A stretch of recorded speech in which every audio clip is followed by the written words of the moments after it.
Shedding light on shed hair. Hello everyone.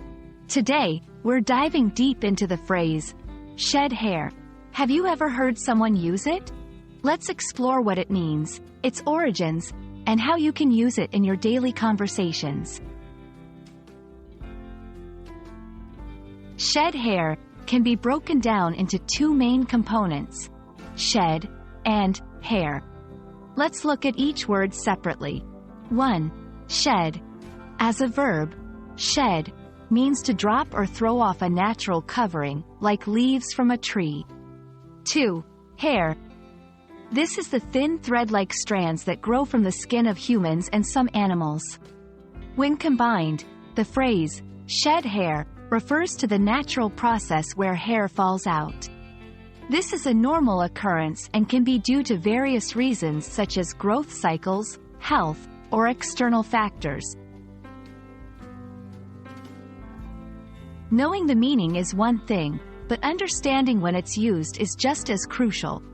Here are some contexts where you might hear the phrase. 1. Hair care. Someone might say, "It's normal to shed hair daily." 2. Animals. People often say, "My cat is shedding hair everywhere, especially during certain seasons." 3. Health.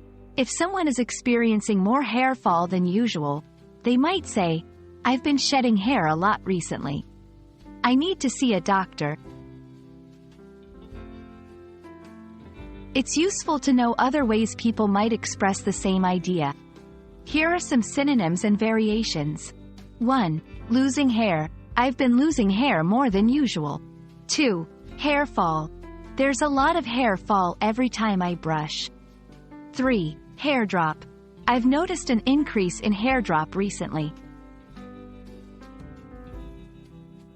Now you know what shed hair means, its contexts, and some variations. Remember, it's natural for humans and animals to shed hair from time to time. We hope this video has shed some light on the topic. If you found it helpful, make sure to like and share. See you in the next one.